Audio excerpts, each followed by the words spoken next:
Salam, hər vaxtınız xeyir olsun, dəyərli izləyicilərimiz. Yenə də sizin qarşınızdayıq. Gündəmə Baxda proqramı ilə çox maraqlı gündəm müzakirəmiz olacaq, dəyərli izləyicilər. Çünki qonağım da maraqlı insandır, dəyərli həmkarlarımdan biridir və onu sizə təqdim etmək istəyirəm. Əslində, Səhər xəbər proqramımızda mən tamaşaçılara anonsunu etmişdim ki, bugün qonağımız kim olacaq? Özüm üçün də həqiqətən maraqlı bir efir olacaq və düşünürəm ki, burada danışılan söhbətlərdən də və eyni zamanda verdiyimiz enerjidən sizə də pay düşəcək. Beləliklə, qonağımız kimdir? Televiziya, radio aparıcısı, eyni zamanda da blogerlik fəaliyyəti ilə məşğul olan Elcan Vəlioğludur. Elcan bəy, xoş gəlmisiniz, xoş gördük sizi. Minnətdaram Səidə xanım, çox sağ olun ki, bax belə bir şərait yaratdınız ki, biz fikir mübadiləsi aparaq. Bizim cəmiyyətin bir qismində bəzən belə bir fikir, düşüncə yaranır ki, əgər iki jurnalist belə deyək, bir-birinə təzadlı fikirlər söyləyirlərsə, mövqeləri ziddiyyət təşkil edirsə hər hansı bir məsələdə, onlar düşməndirlər. Bizim ziddiyyətimiz həmən mövqeyin üzərindədir, fərqimiz. Amma ümumilikdə hər birimiz Azərbaycan vətəndaşıyıq. Yəni, var ümumilli maraqlar və bir də var ki, fikir baxışları, bucaqları. Burada bizim fərqlərimiz ola bilər. Amma qlobal mənada fərqimiz olmamalıdır. Bu bir. İkincisi, mən bu günlərdə bayaq burada mən indi TikTokda açmışam, canlıda mənə yazırlar ki, bəs nə oldu siz, yəni düşmən kimi bir göstəriş var burada. Düşmən kimi göstəriş yoxdur burada. Yenə də deyirəm, fikir ayrılıqlarımız var, yenə də var, bu normaldır. Səidə xanımın, məsələn, dinə bir baxış bucağı var, mənim bir baxış bucağım var. Həm biri natamam ilahiyyatçı kimi, həm bir inancılı bir kəs kimi və bu tamamilə normal bir şeydir. Elcan bəy, onu birinci deyək də, sizcə inancla televiziya bir-birinə nə qədər paraleldir, nə qədər onları eyni şeydə daşımaq olur? Çünki düşünürəm ki, məsəl üçün sizin aspektdən yanaşsaq, dində əylənmək, oynamaq filan belə şeylər yoxdur. Eşitdiyim qədərilə, deyim ki, belə araşdırmışam, çözmüşəm, yox. Amma bildiyim qədərilə yoxdur, amma bir də ki, siz tutaq ki, bir xanım müğənnini də efirə dəvət edirsiniz, o mahnı oxuyur və oynayır, müəyyən bir əzalarını oynadır. Buranı belə elə ki, biraz tərs mütənasibdir axı bu dediyimizdən bu dediyimiz. Məsələyə belə yanaşaq da, əvvəla bir kəsin inancılı olması, onun nə televiziya fəaliyyətinə, məsələn, nə bir həkim kimi fəaliyyətinə, məsələn, tutalım ki, mən hətta millət vəkilliyinə namizədliyimi də vermişdim 2 dəfə, qətiyyən mane ola bilməz. Niyə? Çünki mən belə hesab edirəm ki, bugün inancılı insanlarımız cəmiyyətdə öz mövqelərini tutmalıdır. Nə mənada? O mənada ki, bu ölkəyə, bu dövlətə faydasını verməlidir, bu cəmiyyətə faydasını verməlidir və bütün strukturlarda bunların təmsil olunması adekvat inancılı insanlardan söhbət gedir də. Yəni, radikalizmdən biz danışmırıq. Təbii ki. Və cəmiyyətdə bu cür insanların bu mövqelərdə olması yalnız və yalnız dövlətin, ölkəmizin xeyrinə ola bilər. Məsələn, bir həkimin bir inancılı olmasının nə pis ziyanı var ki? Həm həkim kimi işini görəcək, əməliyyatını keçirəcək və eyni zamanda Allahdan da gördüyü işə görə, səbəbə görə dua edib o xəstəsi üçün yardım istəyəcək. Bu bir nümunədir, məsələn. Bunun nəyi pisdir ki? Və yaxud da bunu biz niyə pis qələmə verək ki? İnancılı insan həkim ola bilməzmi? İnancılı insan jurnalist ola bilməzmi? İnancılı insan televiziya aparıcısı ola bilməzmi? Niyə görə biz çalışırıq ki, cəmiyyətdə bu kateqori, inancılı insanları kateqori olaraq ayıraq və başqa bir müstəvidə göstərək? Bugün bizim inancılı insanlarımız var, kifayət qədər elmli, savadlı. Əgər daha qlobal savaddan danışırıqsa, Nobel mükafatının 12 laureatı olub, müsəlmanlardan olub. Kimya olub, fizika olub, biologiya olub. Bunlar dünyəvi elmlərdir. Niyə görə biz cəmiyyətin bir qismi bu inancılı insanları tamam başqa kontekstdən göstərmək istəyir? Yox, əslində mənim məsəl üçün şəxsi yanaşmama qalanda mən başqa kontekstdən göstərmək istəyirəm. Çünki yox, mən ümumən baxış deyirəm. Mən məsəl üçün Allaha inanıram, amma mən bilirsiniz necə o kim ki normal bir fikrindədirsə, o ilə bağlı mütəmadi video çəkim ki, bax filan kəs belə dedi.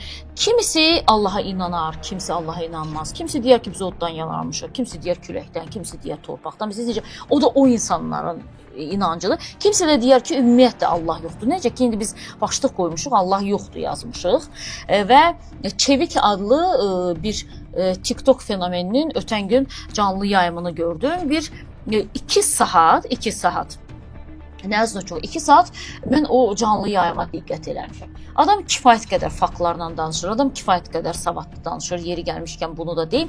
Yəni sözümün canı nədən ibarətdir? O deyir Allah yoxdur və bunu əsaslandırır. Amma onun yayımına qoşulan adamlar ki var ki özlərini dində hesab edirlər, suallar qarşısında aciz qalırlar. Məsəl üçün biri deyir ki, mən sənə Allahı sübut eləyəcəm. Süd var, düzdürmü? Sən südü görmüsən, o da deyir ki, görmüşəm. Deyir, süddən şor da yaranır, pendir də yaranır. İndi sən inandın ki, Allah var. Sizcə biz Allahın təqdimatını bu qədər ucuz şeylərlə verməklə, əksinə insanlar bir qədər də çəkindirmirik ki o şeydən. Məsələn, Allahı pendirlə, şorla və ya südünlə təzahür etmək nə qədər doğrudur sizcə? Belə deyil. Əslində Allah o qədər ucadır ki, o qədər toxunulmazdır ki, nə Çevikin Allah yoxdur yazması ilə Allah yoxa çıxan deyil, nə də kiminsə belə bir müqayisələri ilə Allah var olan deyil. Allah var olub, əbədidir, əzəlidir. Və Allahın belə deyərdim, belə bir müdafiə ehtiyacı yoxdur zaten. Əgər bunu, mən özüm də Çevikin canlı yayımına qoşulmuşam və öz fikirlərimi əsaslandırmışam, üzünə demişəm. Əgər sən həqiqətən də ateizm düşüncəsindəsənsə, materialist ateistsənsə, heç bir materialist ateistin kitabında tərif olaraq qeyd olunmayıb ki, sən ateist materialist olaraq mübarizəni Allahla aparacaqsan.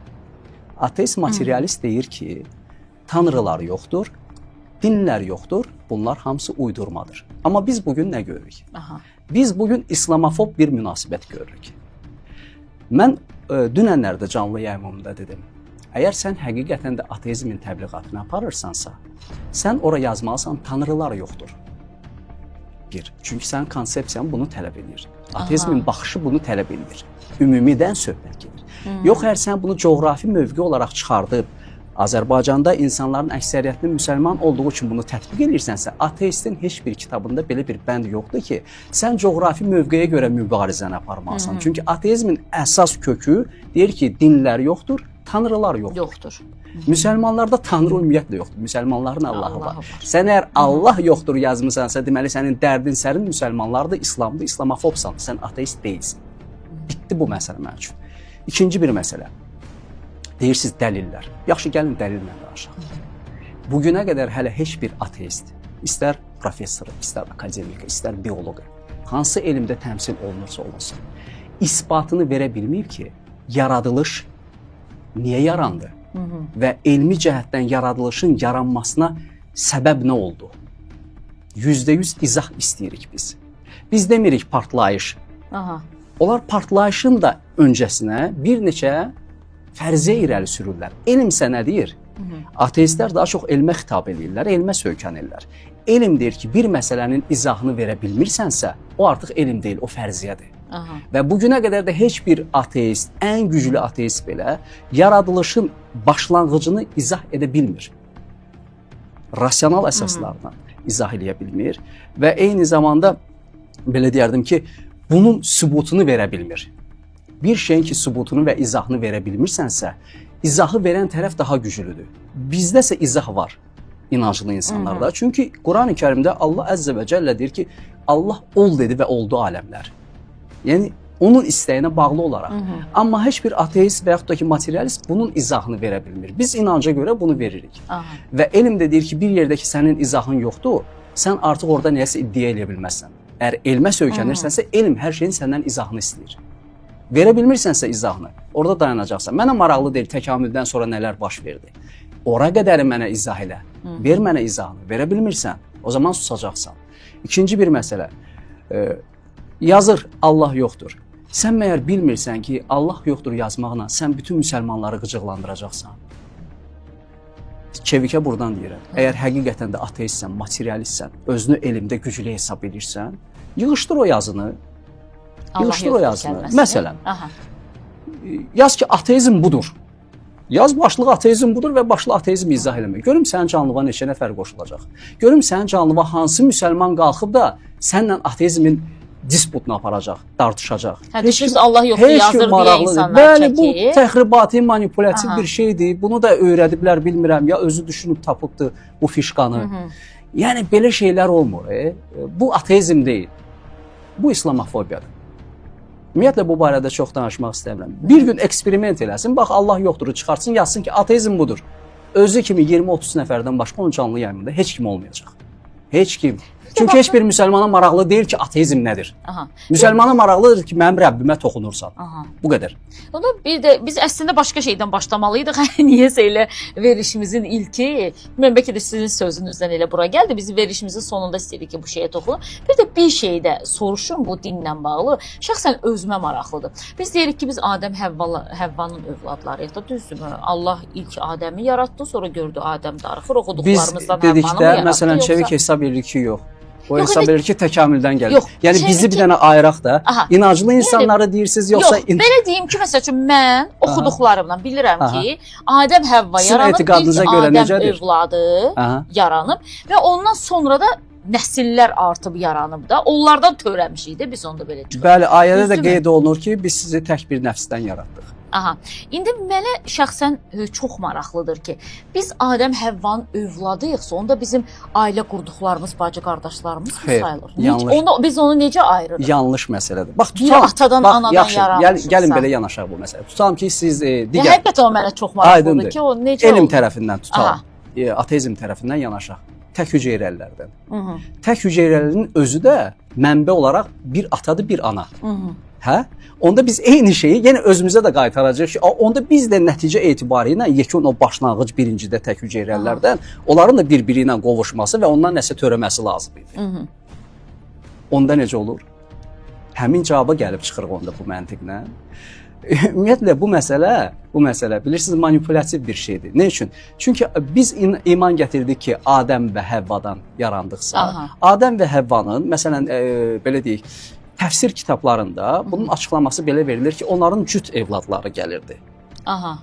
Və çarpaz evlilik baş verirdi ilkin mərhələdə. Yəni Aha. başlanğıc Adəm, Həvva. Amma yenə də bacı qardaş evliliyi də düzdür. Ya çarpaz, ya əkiz və paralel çarpaz. oldusa oldu amma. Yox. Eyni doğuşdan yox, çarpazdan söhbət gedir. Çünki istər-istəməz onların qan qrupu dəyişir. Yox, bilirəm. Məsələn, Bilirəm bax, ki, eyni yumurtadan mayalananlar onu çarpazdır deyirsiniz. və bu bir zərurətdir. Və bu bir zərurətdir. Yəni ki, bizim bu gün ixtiyarımız yoxdur ki, Allaha deyək ki, ey Allah, sən nə üçün 3 Adəm, 3 Həvva göndərmədin ki, insanlar onlardan yaransın. Bunun hikməti bizə bağlıdır. Biz bunu bilmirik. Yenə də deyirəm, əgər biz bunu qabardırıqsa, dünənə qədər bizdə dayıoğlu, xaloğlu, xalaqızı, bibiqızı evlilikləri də olub da. Niyə biz bu məsələnin üzərində də 1 ildir də bu məsələ ləğv olunub? Yox, xaloğlu, xalaqızı yenə bir kölə aralıdır yəni, da, amma biz babaya eyni gedib çıxır da. Yox, yenə də ata ayrıdır, ana Bu da çarpaz. burada eyni burada ata, da eyni ayrıdır. anadan Yox, mayalanmaq. burada da çarpaz gedir də. Burada da ayrı gedir də. Eyni şey. Yəni bətində ayırır da. Əlbəttə ki, bunların doğuşdan əkiz uşaqları olur və bunlar çarpaz evliliklə gəlir. Bu doğuşdan olan o birisi ilə yox, o birisi ilə, o birisi də bu birisi ilə. Yəni bu bir zərurət idi. İndi belə bir şey varmı dünyada? Yoxdur. Niyə? Yox, onda belə deyək də, hardasa çox üzr istəyirəm ifadəyə görə, biz oxuyuruq da aradakı ata qızını zorladı, nə bilim ana oğlu ilə. Onda belə çıxır ki, bunlar da halaldır, ata qızı. Çünki bacı qardaş indi çarpaz desək də onlar cütləşə bilirlərsə. Biz düzgün analogiya gətirmirik. Yaradılışın ilkin mərhələsində olan bir zərurət tamam başqa haldır. O bir dəfə olur da, ondan sonra artıq nəsillər ayrılır. O bir dəfə oldu və nəsillər başladı bir-birindən ayrılmağa. Millətlərə bölündü, xalqlara bölündü və s. ilə axır. Və onu gətirib indiki ilə müqayisə eləmək, demək ki, bu da onda ona halaldır, bu yanlış müqayisədir, bu doğru deyil. Bunu nə din qəbul edir, nə cəmiyyət qəbul edir, nə inanc qəbul edir, nə milli mənəvi dəyər qəbul edir. Burada da biraz mübahisəli şeylər var. Çünki bizim kitabımızda, müsəlmanların kitabında, İslamda qeyd olunur ki, kimlə evlənmək olar, kimlə evlənmək olmaz. Hətta bunun belə ayələri var. Aha. Yəni xala ilə evlənmək olmaz, bibi ilə evlənmək olmaz. Bir Allah ki, bunları sənə qadağa qoyubsa, indi qızı ilə evlənməyə icazə verəcək sizcə? Yox, amma Allah onda bacı ilə qardaşın yenə də çarpaz da olsama icazəsini verir. O birincidən o Allah niyə bizim ixtiyarımız yoxdur onu sorğulamaq. O bizi sorğulayacaq nəyəsə görə. İlkin mərhələdə, ilkin mənbədə Adəm və Həvvanın evladlarının yaradılışı bax belə gedir. Ondan sonra o bir dəfə olan zərurətdir. Yəni belə bir zərurət deyəm də tutalım. Səhradasan, su yoxdur, öləcəksən, yəni ən yaxın quyu da səndən bir 60 kilometr uzaqdadır. Bir şüşə tapdın, içində də maye. Məcbursan da onu içməyə. Zərurətdir də sənin üçün. İçində hər nə olursa olsun içəcəksən. İndi onu içsə, onun içindəki maye başqa bir şey çıxsa, o mundar mı hesab olunacaq o insan? Yox, Sual təbii ki də, indi zərurətsiz. İndi siz deyirsiniz ki, bu da zərurətdir. Eyni bir zərurət var sayı idi. çox azdır. Eyni bir zərurət olub. Onun hikmətini Allah bilir. Məsələn, hətta o şüşənin içərisində içki də olsa, müsəlman onu içsə belə ona günah yazılmayacaq. Çünki həyatda qalmaq məsələsidir bu. Bax, bugün hədislərlə deyirlər. Məsələn, gəlin birini də deyim sizə. Məsələn, bəzi hədisləri tənqid edirlər. Deyirlər ki, dəvə, üzr istəyirəm, idrarı ilə bağlı hədis var ki, şəfadır falandır zat. Əvvəla, tibbdə uronoterapiya deyilən bir şey var. Tibbdə. Uronoterapiyadan istifadə olunur. Hətta mən adını çəkməyəcəm, bizim bir xalq artistimiz istifadə edir bundan. Sidiklə müalicə. Bəli. Mən bilirəm, çox da, yəni uzun müddətli də istifadə edir. Mən onu mənim çox doğmamın biri, çox ciddi bir əziyyət. Mən demirəm eləsin və yaxud da eləməsin. Sadəcə nümunə gətirmək istəyirəm. Yo, mənim də çox tanıdığım doğmamın indi biri eləyib o gəlin belə eləyək. Gəlin belə bir düşüncə ilə yanaşaq. Tutalım bir insan xərçəngdirsə, biz bilirik ki, bu ağır bir xəstəlikdir. Və mən şəxsən xərçəng xəstələri tanıyıram ki, hər şeyə hazırdır. Yəni nə mənada da? Lap ona desən ki, bu salfetka sənin çarəndir, onu da suya basıb içəcək ki, deyirlər bunun faydası var. İnancdır bu. Həm də. Təbii ki. İnancdır bu. Yo, o deyirlər ümid sonda ölümə. Ümid olmasa onsuz da yaşamaq istəyirəm. Hətta filin belə nəsə çıxıntısı olsa, onu da içər əgər bilsə ki, ona şəfadır. Yəni burada dəvə, fil rol oynamır, salfetka, nə bilim, nə. İnsanın həyatda qalmaq istəyi və inancı, buna bağlamaq lazımdır məsələni. Yəni hər şey bəsit baxmayaq. Baxmırıq biz də bəsit elə, ona görə soruşuruq, öyrənirik biz də. Bütün hallarda İlahiyyat Universitetini 3 il oxumusunuz. Hə, tamam oxumuşum. Dəyərli izləyicilərimiz davam eləyəcək. Hər birinizə çox-çox xahiş edirəm. Yayımızı bir dəfə bəyənin. Amma mən üzr istəyirəm, İlahiyyatçı kimi gəlməmişəm. Yox, mən bilirəm İlahiyyə. Mən ona görə ki, həmkarım kimi təqdim elədim. Təbii ki, amma ki, yenə də bu aspektlərdən də çıxışlarınız olur, yanaşmanız olur. Təbii ki, yox, biz siz necə ilahiyyatçı olub gedib hansısa göbəyi açıq, sinəsi açıq müğənni saxlamaqdansa elə belə natamam olmaq belə baxanda daha yaxşıdır da. Biz bu ilahiyyatçılarda görmüşük 5 qat, 10 qat həcc çempionlarında görmüşük. Niyə bax bu həccilərə qaydırıq biz? Axı İslam həccilərdən ibarət deyil. Biz ona qaydarıq. Qısaca bircə saniyəli, ikicə saniyəli aradan sonra qaydırıq bura yenidən.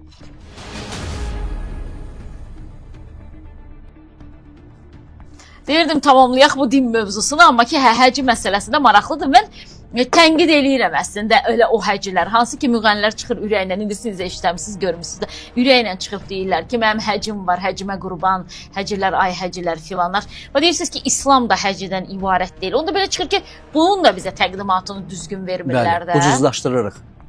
Əvvəla, həcc hər bir müsəlman üçün həyatda vacib olan bir əməldir. Gücü çatan, fiziki və maddi. Əqli, fiziki, maddi bu şərtlər var. Və əgər sən bunu yerinə yetirirsənsə, sən bunu yerinə yetirmirsən ki, mən gələndən sonra mənə həcc etsinlər. Sən bunu Allahın bir fərz əmri kimi, yəni İslamın 5 şərtindən biri kimi yerinə yetirirsən və bu hər bir müsəlmanın ən ümdə bir arzusudur. Bu elə bir arzudur ki, Səidə xanım, insanın həyatında bəlkə də inanclı insan üçün bundan böyük bir arzu yoxdur. Ki, gedim mən o məkanı görüm, Kəbəni görüm, o daşa toxunum, o hissləri yaşayım, peyğəmbərlərin yaşadığı o hissləri mən də keçirim, o torpaqlara ayağım dəysin. Bu belə bir mənəvi yüksəlişdir. Bunu bu dərəcəyə gətirib çıxartmaq olmaz. Və bunu bu dərəcədə də eyniləşdirmək də olmaz. Amma o qədər biznesə çevirmək necə? Bir adamın həccə gedib gəlməsi üçün 10.000 manat tələb olunur. Mənim məsəl üçün arzum var da həccə gedim, amma 10.000 manatım yoxdur. Demək ki, mən heç vaxt getməyəcəm, amma yalan şəhərlər gedəcəklər də gedəcəklər. Niyə görə getməyəcəksiniz? Bəs bunu belə biznesə çevirmək məsələsi. Biznesə çevirmək, məyər onun qiymətini müsəlmanlar mı təyin edib 10.000 manatı? O sual verirəm sizə. Kim təyin edir? Məsəl üçün bizdə Azərbaycanda 10.000 manatdır da gedişə. Kim təyin edir? Hacı Allah şükür Paşazadə, yoxsa kim təyin edir? Mən bilmirəm onu kim təyin edir. Amma bu müsəlmanların günahı deyil bunun belə baha olması. Digər bir aspektdən yanaşaq məsələyə. Məyər hansı bir müsəlman Karlova Varaya gedib istirahət eləyən, nə bilim, İtaliyaya, Venesiya gedib istirahət eləyən, müzakirə eləmir ki, sən niyə gedirsən? Hə, yox.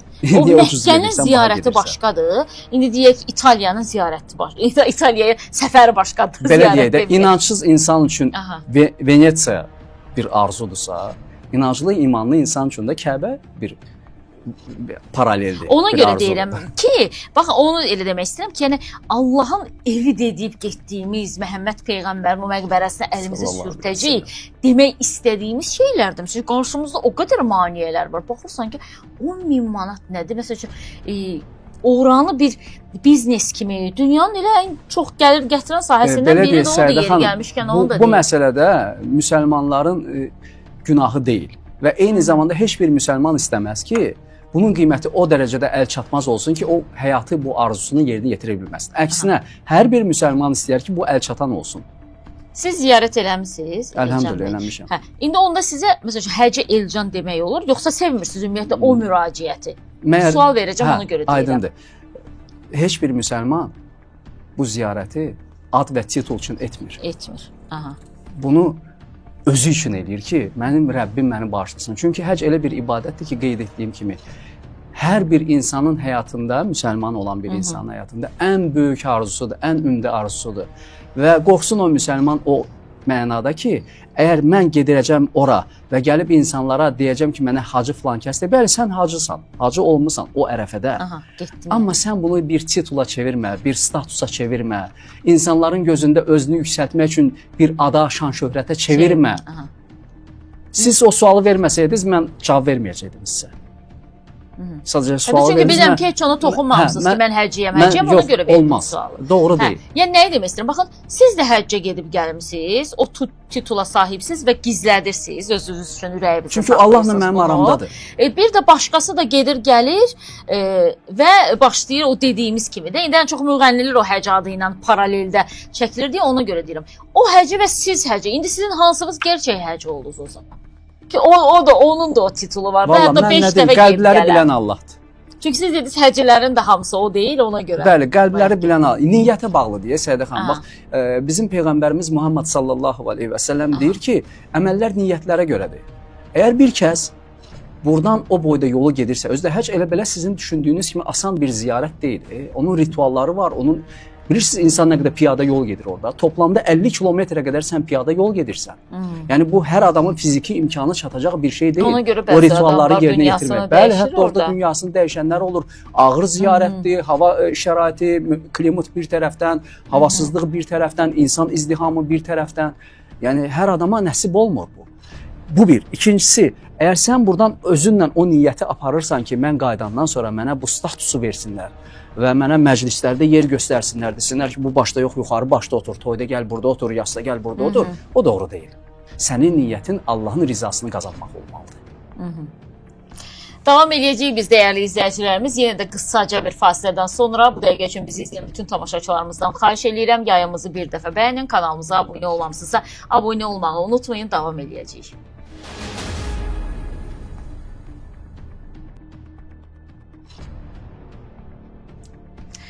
Və indi keçirik gündəmin əsas məsələlərinə. Hansı ki, bu əsas məsələlərdən biri yollarımızda aynanın çətinləşdirdiyi bu birinci imtahanı verdim. Bizim yolumuzu. Birinci imtahanı verdiniz, bəli. Və ondan sonra, bax bu məktəblərdə gördüyümüz vəziyyətlər, sosial şəbəkələrdə insanların açıq-açıq bir-birini təhqir etməsi, hansından? Sərnişin düşür və oradan da skuter gəlir onun üstünə. Mən başa düşürəm, gözəllikdir, eləmək istəyirik. Amma bunu eləmək üçün ən azından bundan öncəki işləri görülməlidir. Məsələn, təklif olaraq deyim, bir vətəndaş olaraq. Bəli, paytaxtdakı ali məktəbləri, orta texniki məktəbləri, digər təhsil müəssisələrini, bəzi nazirlikləri paylaşdırın regionlar üzrə. Şəhərin yükü azalsın. Bunu neçə dəfə təklif etdilər. Şəhərin yükü azalsın, ondan sonra istəyirsiniz 10 dənə zolaq çəkin. Zaten şəhərin yükü azalandan sonra bunu eləyərlər. O gün metropolitenin rəisi də çox maraqlı bir açıqlama verir.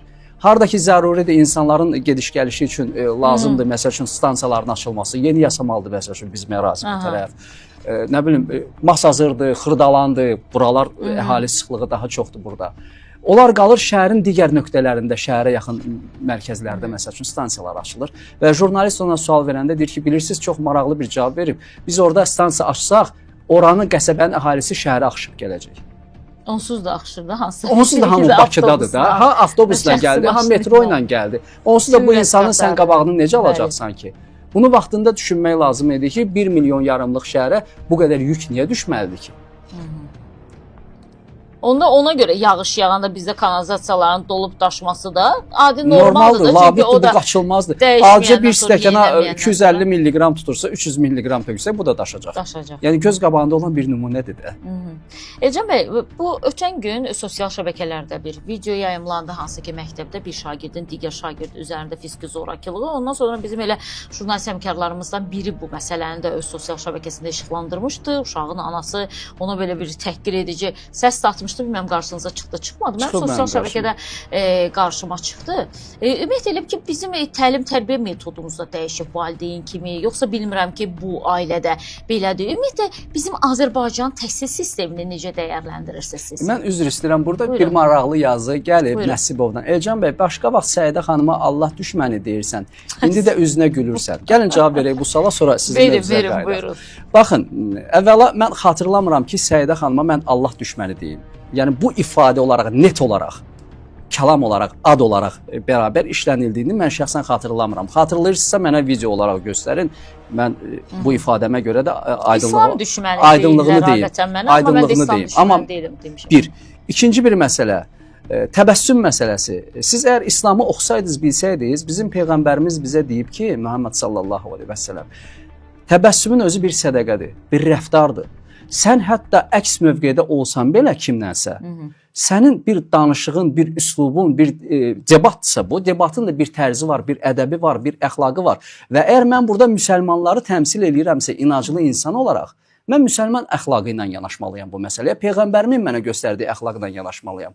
Siz əgər başqa bir şey axtarırsınızsa, qalmaqal, haykü, mən buradan qışqırım, Səidə xanım oradan hansı bir ifadə desin, mən özümdən çıxım hansı bir xoşagəlməz bir ifadə işlədim, o olmayacaq belə şeylərdə. Çünki bunu bizə Rəbbimiz və eyni zamanda onun Peyğəmbəri qadağan edib. Allah bizə deyib ki, gözəl söz söyləyin. Allah Rəsulü Muhammed sallallahu aleyhi və səlləm deyib ki, kim qiyamətə və axirətə inanırsa, ya xoş söz söyləsin, ya da sussun. Siz əgər tənqidlə təhqiri bir-birindən hələ ayıra bilmirsinizsə... Bizim cəmiyyətdə baxın, o problem də var Elcan bəy. Təhqir və tənqid problemi var bizdə. Mövzu qalır qıraqda, məcbur oluram sadəcə cavab verməyə. Bir də bilirsiniz, bax görürsünüz... Provokativ bir yazıdır. Ay sağ olun, bu niyə? Bu radikaldır da artıq. Ona görə yəqin ki... Və məsələ burasındadır ki, Səidə xanım, bunu yazanın biz deyə bilmərik, bu inanclıdır, inançsızdır, ateistdir, müsəlmandır. Onu da bilmirik axı. Addır da, yazıb məsəl üçün filan kəs. Mən nə bilim ki, onu yazan indi kimdir? Məqsəd bəllidir. Məqsəd odur ki, təxribat olsun. Təxribata çəksin, manipulyasiya eləsin. Amma bunu yazan kimdir? Yəni o dəqiqə biz düşünməyək ki, bunu yazan müsəlmandır, radikaldır. O dəqiqə düşünməyək ki, bunu yazan ateistdir. Biz bilmirik bunu yazan kimdir, amma məqsədini bilirik yazısından, üslubundan. İndi keçirik biz bu məktəblərdəki təlim-tərbiyə məsələsinə. Gəlin, istəyirsin mən bunu söndürüm, bu artıq şərhlərə daha cavab verməyim istəyirəm. Ürəyiniz necə istəyir, belə yanaşmanı da sərgiləyə bilərsiniz. Çünki onsuz da sosial şəbəkədə görüblər ki, siz mütəmadi mənim çıxışlarımın üzərindən danışırsınız, fikirlərinizi bilirsiniz ki, ona görə açıqlamasını istəyərsə verə bilərsiniz. Bunu burada da bildirdim sizə, burada da izahımı verdim. Bugün də sizinlə razı olmadığım məqamlar kifayət qədərdir. Bu təbii bir şeydir. Net qədər. Bax, hacı məsələsini dediniz, narazılığımı bildirdim. Ateizm məsələsini dediniz, narazılığımı bildirdim. Bu günlərdə Səidə xanımla mənim narazı olduğum məqamlar bəs qədərdir. Onun da məndən, mənim də onun. Bizim dini baxışlarımız ayrı ola bilər, tam fərqli ola bilər. Amma ki biz sonuçda yəni həmkarıq, bir-birimizə güllə atmamışıq, daş atmamışıq. O üzr istəyirəm izləyicilərdən. Yəni biz söyüşməmişik ki, fikrimizi bildirik. Əslində Səidə xanım özü təklif elədi ki, bu məsələni o vaxtı ki, bəli, gəlin oturun üz-üzə danışaq. Mən dedim ki, gəlin oturun üz-üzə danışaq. Çünki maraqlıdır. Məsələn, mənim üçün Adəm-Həvva məsələsi. Biz onların övladıyıq. Necə onda hamımız bir-birimizdən belə necə? Məsələn, o mənim üçün çox maraqlıdır. İndi mən müəyyən izahlarını verdim. İndi Səidə xanım qəbul edir, qəbul eləmir. Bu onun şəxsi işidir. Mən öz üzərimə düşəni, dil danışmaq üçün verilib, bəli, öz bildiyimi dedim. İndi qəbul edib etməmək o tamam ayrı bir məsələnin mövzusudur. Yenə də deyirəm, sabah Səidə xanım yenə də İslam haqqında doğru olmayan, yanlış olan insandır da İslamı tam təfsilatı ilə bilmir. Məsəl üçün mən bir natamam ilahiyyatçı kimi oxumuşam hardasa, bildiyim bir şeylər var. Normal bir haldır ki, Səidə xanımın hansısa bir ayədən, hansısa bir hədisdən, hansısa bir onun tətbiqindən xəbəri olmasın və bir fikir bildirsin vətəndaş olaraq. Orada da İslami nöqteyi nəzərə zərbə, ziyan görsəm, mən yenə də Səidə xanıma deyəcəm ki, Səidə xanım, bu məsələ düz deyil, siz düzgün yanaşmırsınız bu məsələ. Öz mövqeyimdəyəm, başa düşürsünüz, amma Səidə xanımla şəxsi düşmənçiliyim yoxdur. Fikir müxtəlifliyimiz var, yəni bunu belə qəbul edir. Bu təbii olan bir şeydir, bəli. Yenə də deyirəm, sabah da yenə Səidə xanım nəsə bir video çəksə və görsəm ki, orada müsəlmanlara nəsə yönəli bir şey var, istəyərəkdən və yaxud da istəməyərəkdən olur da dil sürüşkənliyi olur, min dənə şey ola bilər. Yenə də öz mövqeyimdə qalacağam, müsəlmanların müdafiəsində mövqeyimdə olacağam. Bu qədər net. Ümid eləyirəm ki, yəni sizi anladılar. Bizim bəzən bu anlatmaqda Mən problemimiz yoruluram, biz bəzən izah anladırıq, etmirəm. amma görürsən ki, yəni qarşı tərəf onu anlamaq istəmir. Bəlkə də istəyir ki, biz onun kimi düşünək, o məcburiyyətində olaq. Məsələn, bəzən mən də sizin açıqlamalarınızı görürəm ki, siz elə bir istəyirsiniz ki, mən sizi kimi düşünüm, amma mən heç vaxt demirəm. Bu normaldır. Bu da normal. Nə üçün Səidə xanım? Bir imanlı, inanclı insan istəyər ki, onun ətrafı da, dostu da, qohum-əqrəbəsi də, ailə üzvləri də Allaha o dərəcədə bağlı olsun. Bu Allaha sənin xeyrinədir, sənin elə bir ki, nicat tapmağın üçündür. Çünki din özü bir nəsihətdir. Din bütövlükdə nəsihətdir. Nəsihət olmalıdır. Yəni biz axı bioloji varlıq deyilik ki, deyim ki, bizim üçün həyat bitdi, o inancda deyilik ki, ömür də bitdi, axirət də yoxdur. Bax, elə yanaşma da fərqi də bundadır. Biz iman gətirmişik ki, bu həyat bizim üçün sadəcə bir imtahan meydanıdır. Hər kəs öz yükünü özü yığır, savabını da, günahını da, hər bir şeyini də və bütün hesablar qalır axirətə. Və mən də istəyirəm ki, istər ailə üzvüm olsun, istər qonşum olsun, istər qohumum olsun, istər həmvətənim olsun, nicat tapsın bu mənada.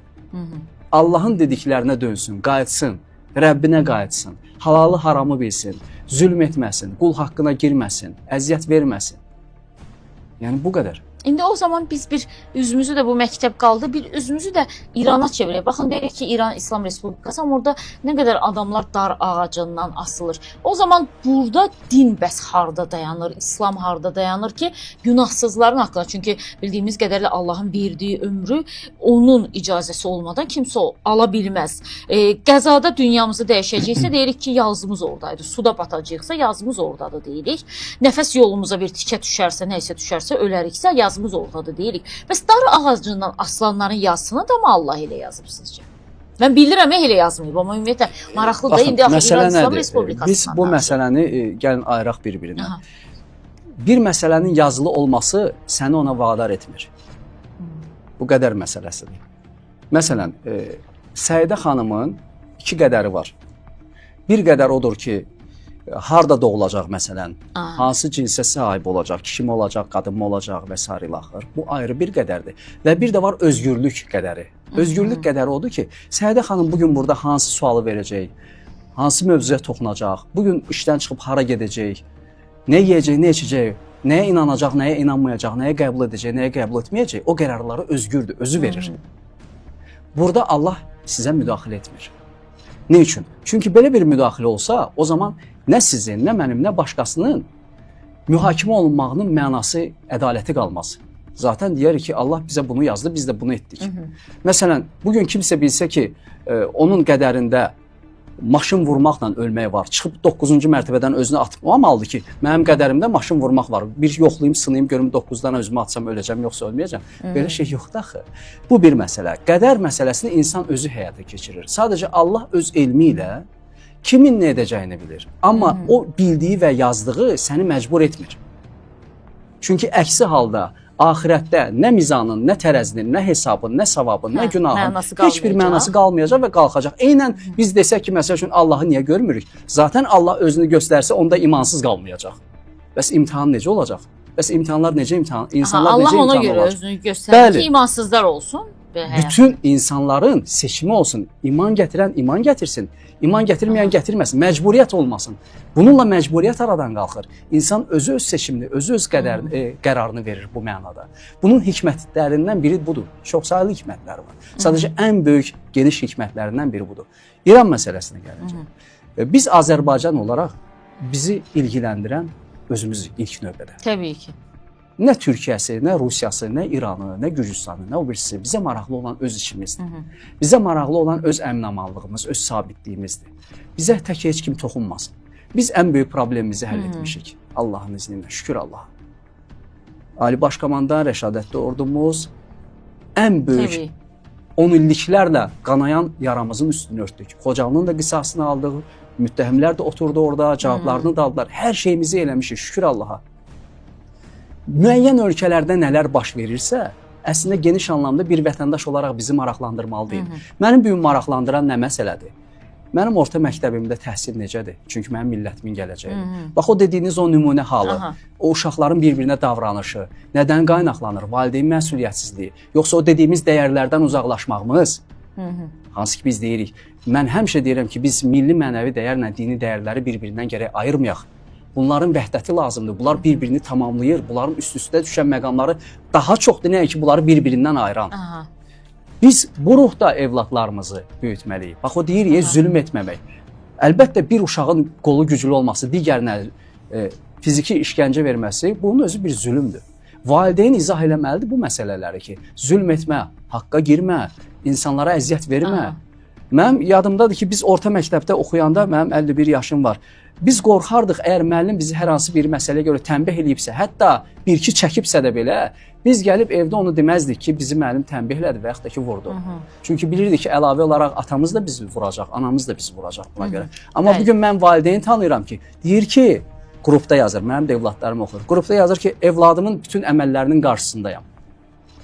Sizcə elə evlad nə edəcək? Vuracaq, yıxacaq, qıracaq da. Salam. Valideyn verib özünü qabağa sinəsində ki, bütün əməllərinin arxasındayam. Nə danışırsınız? Bax, bu da nəticəsi. Yenə deyirəm, İran məsələsinə mən ümumiyyətlə heç qarışmaq istəmirəm. Burada bağladıq onsuz da və o dediyimiz kimi gündəmin müzakirəsidir. Və o zaman davam eləyəcək yenə də dəyərli izləyicilərimiz. Qısa bir aradan sonra hər birinizdən xahiş edirəm, yayımızı bir dəfə bəyənin, kanalımıza abunə olmamısınızsa abunə olmağı da unutmayın.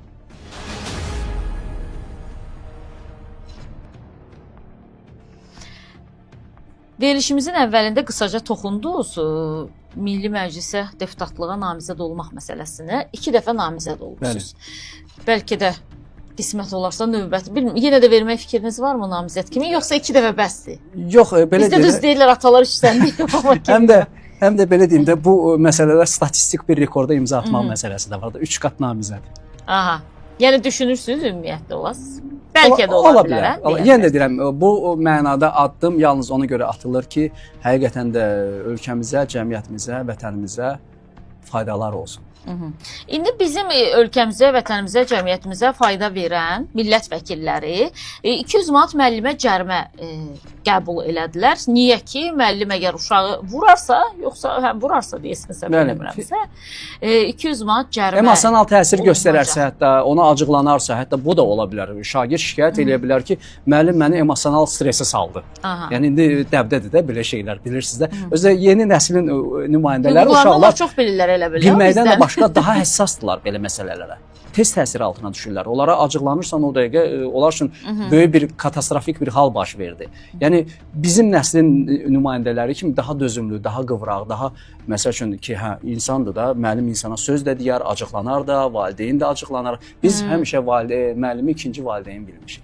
Həm də bizim valideynlərimiz deyirdi ki, bas gözünü çıxart. Mütləq. Mən də uşağımın. Amma indi əgər valideyn deyir ki, evladımın əməlinin qarşısındayam, o uşağa müəllim nə deyə bilər?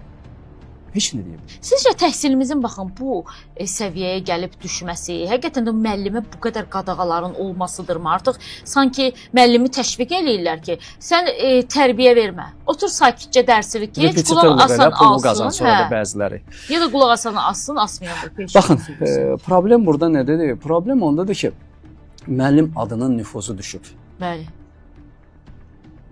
Bəlkə də biraz banal səslənir, bəlkə də biraz şablon səslənir. Vallahi biz məktəbdə oxuyanda elə bilirdik ki, müəllim gülmür. Müəllim çörək yemir, müəllim çay içmir. Müəllimin şəxsi həyatı yoxdur. Yəni o düşüncə vardı bizdə. Yəni müəllim bizim üçün elə bir zirvə idi. Çox ucuzlaşdırdıq müəllimi. Çox ucuzlaşdırmışıq biz müəllimləri. Müəllimin özündə də bəzilərində var. Müəllim qısa ətəklə çıxmamalıdır şagirdin qabağına. Müəllim özü də rəftarına fikir verməlidir. Şagird tələbə münasibətini qorumalıdır, saxlamalıdır. Bəziləri görürsən ki, bəzi hallarda bu pərdəni tam qaldırıblar. Müəllim öz statusunu qorumalıdır. Bu təkcə müəllimlərin günahı deyil. Burada cəmiyyətin də günahı var, valideynin də günahı var. Bax dediyimiz kimi valideynin uşağına deyir ki, kim sənə söz desə, gəl mənə de. Hansı müəllim? Burada valideynin də bəli. Bir şeyi də başa düşməliyik ki, Səidə xanım, məktəb tərbiyə vermir, məktəb təhsil verir. Tərbiyəni uşaq evdə almalıdır. Əgər hansı valideyn düşünür ki, mən uşağı məktəbə göndərim, ona tərbiyə də versin. Yox, tərbiyə hər bir uşaq ailəsinin, anasının, atasının güzgüsüdür məktəbdə. Onun içi necədirsə, ailəsi necədirsə, uşağı da elədir. Söyür-söyən söyür. Düz deyir. Dalaş görən uşaq evdə əgər görür ki, Əlbəttə ananı döyür, o da gəlib kimisə orada döyəcək. Yəni belədir. O deyir ot kökü üstündə bitərməsəsən. Burada əməkdaşlarımız bir elə həmin məktəbdən sözü gedən məktəbdən bir 271 saylı orta məktəb, hansı ki o məktəbdə o uşaq dedilər ki, mütəmadi olaraq şiddət göstərir sinif yoldaşlarına və digər sinif şagirdlərinə. O ilə bağlı bizim televiziyalar, çəkilişlər aparıblar. Bir onu dinləyək mümkünsə. Səslər gəlirdi. Baş verən hadisə ilə bağlı sadəcə təfərrüat almaq istəyirəm. Yəni zəhmət olmasa aça bilərsiniz. Dostuna verib ki, telefonu çək, mən bunu döyürəm. 9-da hər ikisi. Eyni sinifdə oxuyurlar. Harda olub dava? Məktəbin ayaq yolunda. İkinci korpusun ayaq yolunda. Dostuna verib ki, telefonu çək, mən bunu döyürəm, sonra paylaşıblar. Necə bir? Bəli. Danışıram da. Uşağa verib telefonu başqa uşağa, deyib ki, çək məni, mən uşağı döyürəm, çək, paylaşarıq. Sonra da paylaşıblar. Tam bir 2 gün falan bilmirəm tam. Dava bilirdim. 2-ci korpusdaydım. Bəli, dava səsləri gəlirdi. Bəzi də çoxlu dava səsləri eşidirdik. Hamı narahat olar da belə bir şey olsun. Dünən qrupa atmışdı valideynlər. Hə belə yazmışlar ki, bizim məktəbdə olub. Yəni deyirdilər bu necə bir şeydir də belə şey olar. Əlbəttə hamı təkcə bizim məktəbdə yox, başqa yerdə də olanda adam narahat olur. Ki, yəni necə olar da belə bir şey. Evdə uşaqlarla məşğul olmaq lazımdır. Belə başlı başına buraxmaq lazım deyil ki, kim nə bacardı onu eləsin. Elə deyil. Gərək nəzarət eləyəsən, öyrədəsən, tərbiyə verəsən. O demək deyil ki, bir dənə o videona baxdıq, narahatlıq keçdik. Narahatlıq həmişə var.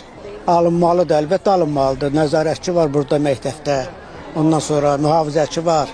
Bu məktəb daxilində onlar nəzarət eləməlidir. Bəli, məktəb daxilində valideyn nə gəzir? Valideyn məktəb dərsdən çıxana gəlir, götürür, aparır, gətirir. Yaxşı da normal ailənin uşaqlarıdırlar, hər ikisi də. Yəni bu hər yerdə yaşanan bir şeydir. Ciddi bir şey yoxdur, oğlan uşaqlarda öz aralarında olan bir problemdir də. Yox, valla mən ailənin yəni uzaqdan yaxşından qonşuyuq, tanıyıram. Ailə də çox normal ailədir. Uşaq da yəni belə bir ciddi problemi olan uşaq deyil. Sadəcə mən ciddi yanaşmadım o barəsində ki, o uşaqlar hər ikisi də idmana gedən uşaqlarla indi sözləri bir-birinə çəp gəlib. Məktəbimizdə də belə bir problem yəni yaşamamışıq. Çox yaxşı, yəni qızım o sinifdə oxuyur. Mən 9 ildir bir problem yaşamamışıq biz. Nə güvənlik barəsində, nə şagirdlər barəsində. Yəni adi normal paylaşılan bir şeydir deyə qarşılayıram öz adıma. İndi bilmirəm başqaları necə yanaşar. Mənim üçün yaxşı baxmıram, amma yəni ki ciddi bir şey, xəsarət yoxdur, bir şey yoxdur.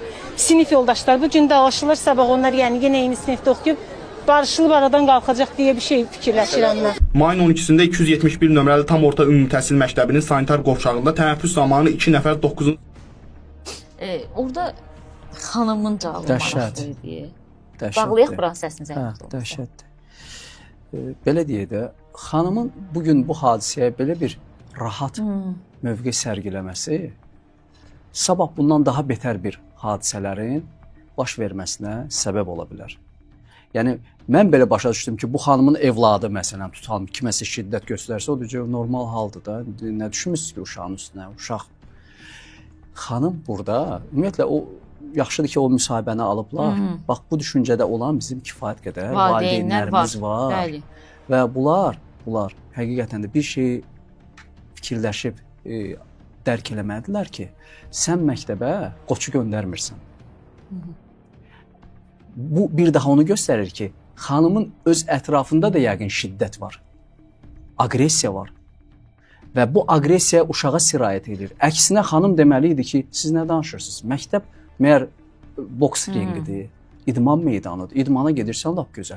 Get Şücaətvi idman səhnəsində göstər, bayrağımızı yüksəl, nailiyyət əldə elə deyim əhsən. Məktəb təhsil ocağıdır.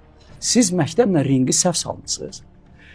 Ağsaqqal da orada deyir ki, öz üzərindən atır. Biz deyir məktəbə göndərmişik də. Bax dediyim məsələ deyə Səidə xanım. Məktəbə göndərmək hələ o demək deyil, sən o uşağa görə məsuliyyət daşımırsan. Sən valideyn olaraq onun bütün ədəbinə, əxlaqına, tərbiyəsinə, digər uşaqlara qarşı şiddətinə cavabdehsən, məsuliyyətsən. Uşaqlar arasında məktəbdə termindən deyim, buna bullying deyirlər. Və bu bullying məktəblərdə istifadə olunur. Məsələn görürsən ki, hər hansı bir sinifdə bir fağır bir uşaq var. və nisbətən daha güclülər onun üzərində bu bullyinqi həyata keçirirlər. Onu ələ salırlar, məsxərəyə qoyurlar və s. Mən çox xahiş edirəm belə şeylər nəzarətə götürülsün. Baxın, Sovet dövründə belə bir şey vardı. Çətin təlim tərbiyə olunan, mən indi öz yaşadıqlarımdan deyirəm. Çətin təlim tərbiyə olunan uşaqları ayrıca internat məktəbinə göndərirdilər. Yəni bir dəfə belə bir hadisə olanda valideyn də dəvət olunurdu. Əvvəla o zaman milis bölmələrində azyaşlılarla iş üzrə inspektorlar var idi. Və onların siyahıları var idi. Hər məktəbdə, hər sinifdə çətin təlim tərbiyə olunan uğursuz ailələr, məsəl üçün anadır da uşaq dünyaya gətirib baxmır, nə ana baxır, nə ata baxır. Uşaq tərbiyəsini küçədən alır. O zaman da olub belə şeylər. Və belə uşaqlar nəzarətə götürülürdü. Əvvəl bir dəfə valideynlər dəvət olunurdu. Profilaktik söhbətlər aparılırdı. Görəndə ki, nəticəsi yoxdur, o uşaqlar bir-bir selektiv olaraq götürülürdü, göndərilirdi internata. Özü kimi uşaqların içərisinə. Özdə o deyəsən çətin tərbiyə olunan çətin uşaqlar. xüsusi müəssisə. Bax, mən o günləri bu hadisəni görəndə bir şey təklif etdim. Bəlkə də biraz belə sərt təklifdir, amma ürəyimdəndir. Çünki mən də valideynəm, mənim 3 evladım böyüyür məktəbdə oxuyurlar. Allah sizinkiləri də saxlasın. Birinci mərhələdə o az yaşlıya 30 sutka inzibati həbs verilsin. Valideyni 5000 manat cərimə olsun. İkinci dəfə təkrar olunanda bu dəfə valideynin özünü 1-2 il həbs eləsinlər. İnandırım sizə ki, 10.000-də əmlakını da müsadirə eləsinlər. Əmlakını da müsadirə. Qoy fikirləşməsin ki, mənim imkanım var 10.000 mənim üçün eşitmədir. Yox, əmlakını da müsadirə eləyin. Özünü də oğulla bir yerdə başa salın, izah eləyin. İnandırım ki, bir dəfə belə bir tədbir görülsə, məktəbdə biz belə şeylərin şahidi olmarıq. Çünki valideyn artıq məsuliyyət məcburuq biz bunu eləməyə, deməyə. Bəli, sərt addımdır, bəli, humanist addım deyil. Amma yaxşı, biz insanları necə məcbur eləyək ki... Amma necə bizdə məsələn cərimələri çoxaldılar hər dəfə. İndi bu məsələdə də yanaşmanı ciddiləşdirsin. Siqaret kötüyünü atsan 300 manat cərimədir. 300 manat cərimədir, bəli. İndi görüm atan var. Təsir eləyir də. Eyni şey məktəbdə də eləmək lazımdır. Verin, inzibati həbs verin. Valideyninə inzibati həbs verin. İnandırım sizə ki, o 30 sutka yatan valideyn sonradan gəlib uşağını elə quzu balasına döndürəcək. Deməyəcək, arxandayam. Deməyəcək, heç vaxt deməyəcək. Sənə görə mən getdim, orada 30 sutka məhrum oldum azadlıqdan. Düzdür, hansısa bir şəkildə sərt səslənə bilər. Amma çıxış yolu başqası olmayanda artıq... Bax, görürsünüz, valideynlər president var. Nə olar deyir, uşaqdır da, döyüb də. Necə nə olar? O döyməkdir. Biri var ki, bir dənə şillə vurursan, biri də var ki, o zərblə vurursan, sonra da yıxırsan. Ümumiyyətlə, Səidə xanım, mən məktəbə evladımı göndərəm. Sənin evladın mənim evladımı niyə vurmalıdır? Bəli. Bax, niyə vurmalıdır? Mən məyər döyülməyə göndərmişəm uşağımı ora. Mən təhsil almağa, elm almağa göndərmişəm uşağımı. Sonrası, valideyn öz üzərindən məsuliyyəti atdı. Mən məktəbə göndərmişəm. Yox, valideyn, sən məsuliyyət daşıyırsan. İkinci məsələ, məktəbin içinə qaydaq. Məktəblinin dostları var, biz bilirik. Var. Onlar məktəblərdə var, bəli. Məktəbi, hər məktəbin... Amma hər məktəbdə yoxdur bildiyim qədərilə o. Ştat psixoloqu var. Məktəblinin dostları. Psixoloq məşğul olmalıdır. Ümumiyyətlə, mən fikir vermişəm... Psixoloq hadisədən sonra, ay bala, gəl yanıma görüm səninlə, gərginliyim var. Yox, bax, ona görə də psixoloq işləməlidir də sinifdə. Mən ona görə dünən efirdə dedim ki, dərs saatı verin psixoloqa da. Başqa müəllimlərə necə verirsiniz? Çətin tərbiyə olunan, aqressiv uşaqları tanımalıdır. Sinifdəki uşaqları bilməlidir. Kim zəifdir, kim emosional güclüdür, kim təcavüzə meyillidir və o uşaqla söhbət aparmalıdır. Həmin o dediyimiz inspektorun işini psixoloq görməlidir də məktəbdə indi. Valideyni ilə söhbət aparmalıdır. Yəni bunu elə biz ataq yalnız məktəbin üstünə doğru deyil. Ataq yalnız valideynin üstünə doğru deyil. Hər iki tərəf burada işləməlidir. Hər ikdə. Özdə mən fikir vermişəm, belə hadisələr daha çox kənar məktəblərdə baş verir. Yəni nəzarətdə olan, kameralar nəzarətində olan falan baş vermir. Və ikinci bir məsələ də subyektiv fikrimi deyim, telefon. Valideynlər az yaşlı uşaqlarına ümumiyyətlə çağırsınlar ki, sosial şəbəkələrdən uzaq saxlasınlar. Telefonlardan... Amma bax, valideynin birisi sizin 3 övladınız var. Eləyə bilirsiniz onu Elcan bəy, mümkün deyil. Mən hərdən alıram, görürsünüz də. Mümkün qədər, bacardığımız qədər eləyirik. Ən azından valideyn heç olmasa uşağının hansı platformadan istifadə etmədiyini, etdiyini, nəyi dinlədiyini, nəyə qulaq asdığını bilməlidir. Hansı oyun oynadığını bilməlidir. Kimlə dostluq elədiyini bilməlidir. Hansı musiqini dinləyir. Kriminal, bəlkə romantikanı dinləyir bu. Bunu da bilməlidir. Valideyn evladını bugün tanımalıdır. Bəzi valideynlər evladını tanımır. Psixoloji olaraq tanımır. Hələ ki, mənim evladım hansı formatdadır? Düz. Elə telefonu verib əlinə ki, get, bu səni tərbiyə eləyəcək. Doğru deyil. Qısaca bir aradan sonra dəyərli izləyicilər yenə də burada olacağıq və diqqətinizə çatdırmaq istəyirəm ki, sizin bir bəyənmənizə ehtiyacımız var. Mütləq yayımımızı bir dəfə bəyənin. Nə qədər çox bəyənmə olarsa bir o qədər daha geniş auditoriya bizi izləyə bilər. Eyni zamanda kanalımıza abunə olmamısınızsa abunə olmağı da unutmayın. Qısaca bir aradan sonra buradayıq. Davam edirik dəyərli izləyicilərimiz və yayımımızın belə deyək də son dəqiqələridir və istəyirəm ki, önəmli məsələlər, yəni belə deyək də bizim profilimizə uyğun olan bir də televiziya məsələsinə toxunaq. Düzdür, televiziyaları müəyyən qədər təmizlədilər, o bayağı verilişlərdən, o bizim milli mentalitetə uyğun olmayan verilişlərdən. Yox, belə deyək ki, kökücü üçün saxladığı var. Hər şeyin təzədən başlamasını gözləyir. O yenidən qayıtmasına, Amma başqa adla, başqa formatda biraz. Yenidən qayıtmasına mən də bilirəm ki, qayıdacaq başqa formatda, başqa necə. Siz niyə görə Səidə xanım, mümkün deyil. Bizim iki kanalımız, mən bildiyim qədər ASTV və İctimai televiziyamız dövlət tərəfindən dotasiyadadır. Yəni ona görə görürsüz ki, onların bütün verilişləri səviyyə baxımından, estetikliyi baxımından, dizayn, studiya, vizual, hər şey ən yüksək səviyyədədir. Yəni onların özəl kanallarla rəqabət adlı bir dərdi yoxdur. Çünki mənbə var, maliyyə gəlir və gözəl bir şey də işdə qoyulur ortalığa. Amma özəl kanallarda siz də işləmişsiniz, mən də işləmişəm uzun müddət. Özəl kanallarda belə deyil. 3 özəl kanalda işləmişəm mən. Müxtəlif layihələrlə işləmişəm. Özəl kanal, o rusların bir sözü var, выживание, sağ qalmaq üçün mübarizə aparır.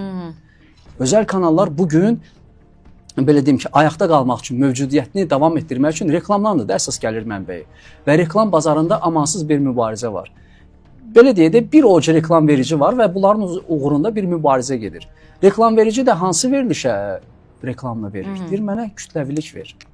Mənə maraqlı deyil orada kim orada nədən danışır, mövzu nədir. Mənə kütləvilik ver ki, mənim bu məhsulumu tutarım, telefon satıram, bu telefonumu 100 min adam görsün, 200 min adam görsün. Bax, biz o kütləviliyin qurbanına çevrilmişik. Və mən riyakarlığı tamaşaçının özündə də görürəm. Tamaşaçımız da riyakardır. Hamısını deməyə olmaz. Yəni belə deyək, o ifadə var, dildən sürüşür, deyir ki, sən hamıya riyakar dedin. Yox, elə deyil. Təbii ki, adekvat insanlar var, düşüncə, baxışı fərqli olan insanlar var. Nə mənada riyakardır? Baxın, sosial şəbəkədə tanınmış 4-5 aparıcımız var. Tanınmış. Öz profilləri var da. Onlarla bağlı hər hansı bir sayt, bir xəbər paylaşanda şəxsi həyatı ilə bağlı. Tənqidin, təhqirin biri 1 qəpikdəndir. Amma girir özü canlısında sənə qurban olaram. Sənin başına dönüm. Nə bilim, nə olum. Bəsdirin də. Ya onu deyin, ya bunu deyin. Olmaz elə.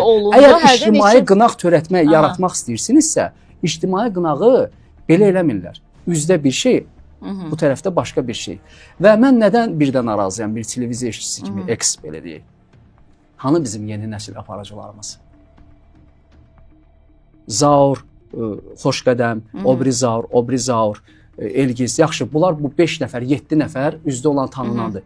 Mənə başqa bir 10 nəfərin adını çəkə bilərikmi bugün? Aparıcı olaraq, sima olaraq tanıyırıq. Yəni, gözəl diksiyası var, gözəl veriliş aparır, müəllifdir və s. ilaxır, erudisiyası var, dünya baxışı var, görüşü var. Tanıyırıqmı? Azərbaycan tamaşaçısı tanıyırmı bunlardan başqa kimisə? Heç mənə tanımırlar. Sizi tanıyırlar, mənə amma tanımırlar. Baxmayaraq ki, 17-18 il işləmişəm. 3-4 kanalda işləmişəm. 3 radio kanalında müəllif aparıcı olmuşam. Radio aparıcısı olmuşam FM-də. Yəni, belə tərif çıxmasın. Tək-tük aparıcılarımız var ki, həm FM təcrübəsi var, həm televiziya təcrübəsi var. Mən bugün haradayam? Bloger. Niyə? Çünki mövcud bizim televiziyamızda adekvat bir şərait yaradılmayıb.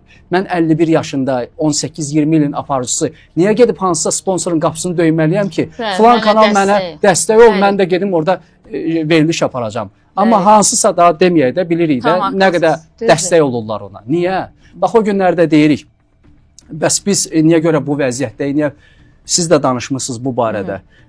Biznesin açılışıdır, obyektin açılışıdır. Niyə Qazini dəvət eləmirsən? Niyə Şuşa fatihlərindən birini dəvət eləmirsən? Vəlizarı dəvət edirsən, Baboşu dəvət edirsən? Niyə? Bunu kim eləyir? Yaxşı, ay Səidə xanım, bunu da televiziya eləyir, bunu da biz eləyirik. Sahibkar özü eləyir də. Və yaxud da hansısa bir qazi ora getsə, və yaxud da bir ictimai bir xadim getsə, orada iştirak eləsə, heç o qədər adam bəlkə də yığılmayacaq açılışa. Bax, burada da sahibkar fikirləşir ki, mən kimi gətirim ki, bura cəmaat gəlsin. Bu cəmiyyətin böyük əksəriyyəti budur. Riyakarıq biz, ay Səidə xanım. O Elə onu nitqdə deyə deyirsiz bizdə vətən, nə bilim düz, qazilərimiz, tam nə bilim haklısınız, bəli. şəhidlərimiz, Mən onu şəhid görmüşəm anaları dəfələrlə. nitqdədir, yoxdur, bu yoxdur. 80-90%-də bu yoxdur. Heç Söz adi verirəm. özün qazilərlə bağlı, şəhidlə bağlı bir paylaşım eləyirsən, baxırsan ki, baxan yoxdur, amma ki vəzlərlə bağlı bir dənə balaca xəbər oxuyursan, görürsən ki, milyonu vurub keçir Qazimiz xəbər. canlı yayım açır, baxırsan ki, canlısında 100 nəfər, ən yaxşı halda 200-300 adam var. Dediyiniz fenomende nə qədər adam olur? 80 min. Hə, yaxşı, kimdir bu 80 min adam? Biz deyilik, bizim vətəndaşlar deyil, Mazambikin vətəndaşları Təbii deyil ki, ki. bəli. Deməli, bizim halımız böyük əksəriyyətdə budur. Dediyimizlə əməlimiz üst-üstə düşmür. Pafoslu sözlərdir. Hara qədər özümüzü aldadacağıq? Hara qədər yalan danışacağıq? Yəni televiziyalarda düşünürsüz ki, onların təbliğatını o qədər aparmadılar da. Onlar buradan Televiziya yanaşdı. elə bir Yoxsa- vəziyyətə düşüb ki, Səidə xanım, özünüz də gözəl Aha. bilirsiniz. Televiziya bu tip insanlardan, fenomenlərdən asılı vəziyyətə gəlib çıxıb. Özəl televiziyalardan mən danışıram. Bugün mən veriliş aparıram, canlı yayım açaram, məsəl üçün canlı da olmasın bir layihə qoyaram, mənə baxan olmayacaq. Amma həmin adamın birini, fenomenin birini aparıcı kimi elə belə eksperiment olaraq gətirin görün nə qədər reyting verəcək. Özü bilirsiz nə maraqlıdır. Onlardan danışanda deyirlər ki, bu da filan kəslə özünə reyting tutur deyirsən ay Allah. Hə, Mən nə yox, gündəyim. mən hələ ay sağ düz deyirsiniz. Mən o gün cəmiyyət məni o günə gətirib çıxarıb ki, mən bu gün özümlə yox, onunla da reyting tutmaq məcburiyyətində qalmışam. Cəmiyyət televiziyanı o dərəcəyə gətirib çıxarıb ki, televiziya möhtac olub ki, onu gətirin verilişimə ki, o aparıcı olsun, qonaq olsun, mənim verilişimə baxsınlar və mənim verilişim reyting versin. Deməli, cəmiyyət özü bunu istəyir də, əzizlərim. Siz istəyirsiniz, siz bunu gətirirsiniz ortalığa. Burada nə Səidə xanımın günahı var, nə mənim günahım var.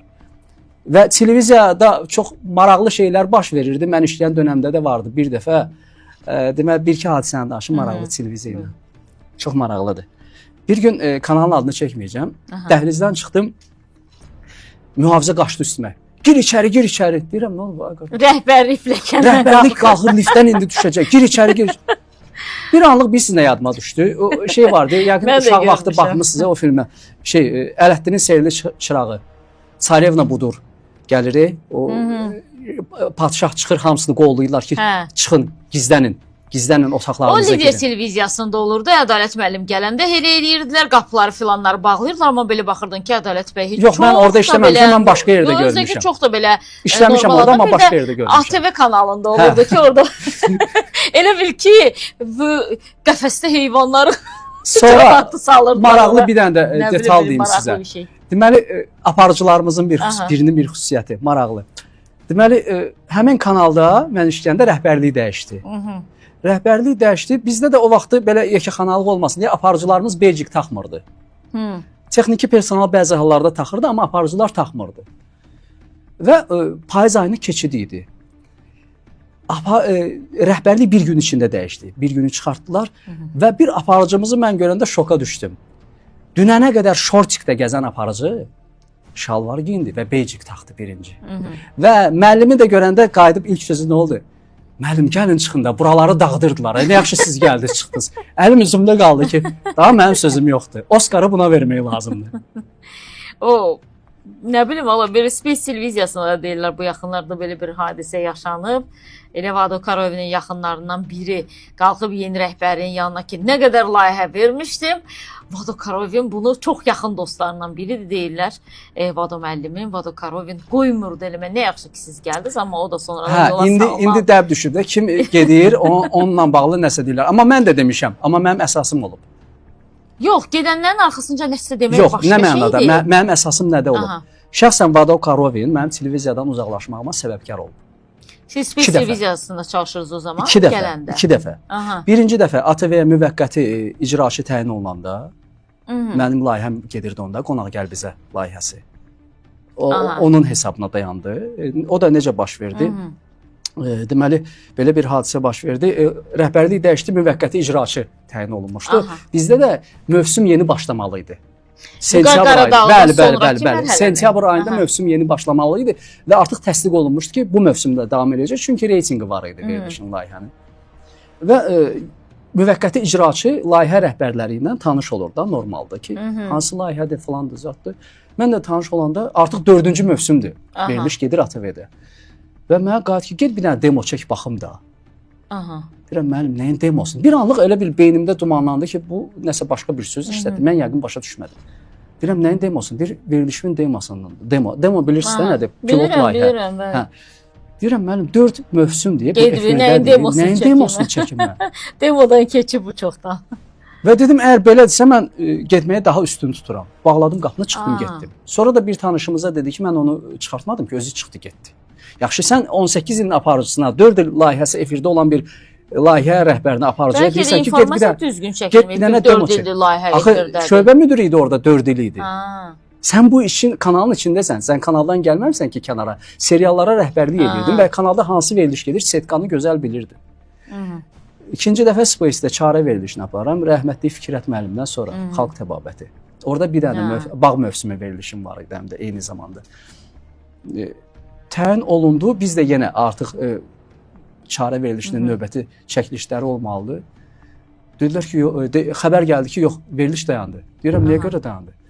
Bəs problem var. Deyirəm, nədir problem? Yaxın adam vardı, axı ondan aldım, adını çəkməyəcəm. Dedi ki, adam səni bu kanalda görmək istəmir. Vəssalam, bu qədər eqolu bir şey. Mən, belə deyim də, ağzının danışığını bilməyən aparıcılardan deyiləm. Ədəb əxlaqını itirən, özünü efirdə tapmayan aparıcılardan deyiləm. Nə bilim, şou xatirinə ATV-dəki kimi gedib kiminsə paltarını baseynə, hovuza atanlardan deyiləm. Normal verilişlərimi aparmışam və sənin məndən bu qərəzin niyə görə baş verdi ki? Nədir bu qərəzin adı? Bəli, ondan sonra da mən artıq əsəbimdən paylaşım etdim ki, bəli, sən yaxşı kvenşik ola bilərsən, amma televiziya rəhbərliyi başqa şeydir. Yox, mən olunan haqsızlığa görə ayrı bir televiziyasında. Yox, bu sözü də işlətmişəm. Bəli, yaxşı kvenşik ola bilərsən, aktyor ola bilərsən, amma televiziya rəhbərliyi başqa bir şeydir. Başqa şeydir, bəli, bu tənqidimi bildirmişəm və bu tənqidimi bu günlərdə burada bildirirəm. Və sonda bir sual da verim ki, bizim televiziyalar sosial şəbəkələrə uduzurmu? Mənə görə uduzur, çox uduzur. Bu heç müzakirə predmeti də deyil. Bir mənalı, bayaq da qeyd elədi ki, əgər bugün televiziyalar hər hansı bir TikTok fenomeni, ümumiyyətlə fenomen biz nəyə deyirik bilmirəm. Fenomen odur ki, qeyri-adi bir istedadı, bacarığı, nə bilim, nəsə bir tapıntısı olan bir şəxsizdə, ixtirası, hansı bir nailiyyəti olan, fitri istedad. Atın, mənə hədiyyə atın, şir atın. Bu fenomenlikdir. Bu TikTokerlidir. TikTokerin özünün bir platforması olmalıdır, bir üslubu olmalıdır, bir nə bilim, bir kontenti olmalıdır. Məsələn deyirlər bloger. Hələ kimə gəldi deyirlər bloger. Əzizlərim, bloger sözünün mənası o deyil. Bloger özünün üslubu, dəsti xətti, aparıcılığı, sahəsi olan və o sahədə fəaliyyət göstərən müəllifə deyilir. Hər TikToker bloger deyil. Bunları bir-birindən ayırın. Hədiyyə yığan TikToker deyil, hədiyyə yığan bloger deyil. Nə bilim? Bəli. Bu da məsələnin maraqlı bir tərəfidir. O hərdən mənə deyirlər ki, TikToker sizi tanıdım. Deyirəm, TikToker nədir? Xəbər aparsın. Orada sadəcə paylaşımlar eləyirəm. Auditoriya buradadır deyə biz bu platformadan istifadə edirik. Bəli, çünki TikTokda həqiqətən də bir dəqiqənin içərisində elə bir rezonans doğura bilir ki, sən elədiyin paylaşım. Mən təşəkkür edirəm Elcan bəy sizə. Çox sağ olun, dəvətimi qəbul edib gəldiyinizə görə. Mən minnətdarlığımı bildirirəm ki, əslində dəvət qarşılıqlı oldu. Sonra da mən sizə təklif elədim ki, səmimi olaq da, mən istəyirəm. Bəli. Təşəkkür edirəm mən sizə və dəyərli izləyicilərimiz, sizə də təşəkkür edirəm bizi izlədiyiniz üçün, bizə baxdığınız üçün. Növbəti buraxılışlarımızda mütləq görüşəcəyik. Yayımımızı bəyənməyə, kanalımıza abunə olmağı unutmayın. Buyurun. Sonda bir şey də vurğulamaq istəyirəm ki, əzizlərim, baxın, bunu bayaq yenə yazdılar, yenə də deyirəm. Tək söhbət burada Səidə xanımdan getmir.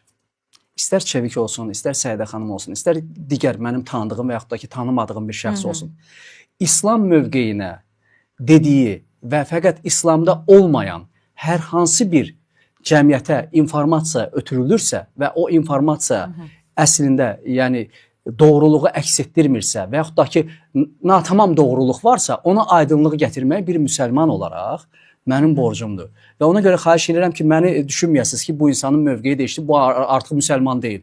Əlhəmdülillah, müsəlmanam, Azərbaycanlıyam, vətənim də Azərbaycandır. Bayrağımda da, üç rəngli bayrağımda da bir rəmz olaraq İslamiyyətimizin rəmzidir, İslam sivilizasiyasının rəmzidir. Ona görə də İslamı tənqid edəndə fikirləşin ki, həm də öz bayrağınıza dil uzadırsınız. Bəli. Təşəkkür edirəm. Mən də sizə təşəkkür edirəm və dəyərli izləyicilərimiz, beləcə sizdən ayrılıram. Özünüzə yaxşı baxın. Görüşmək ümidi ilə Allaha əmanət olun.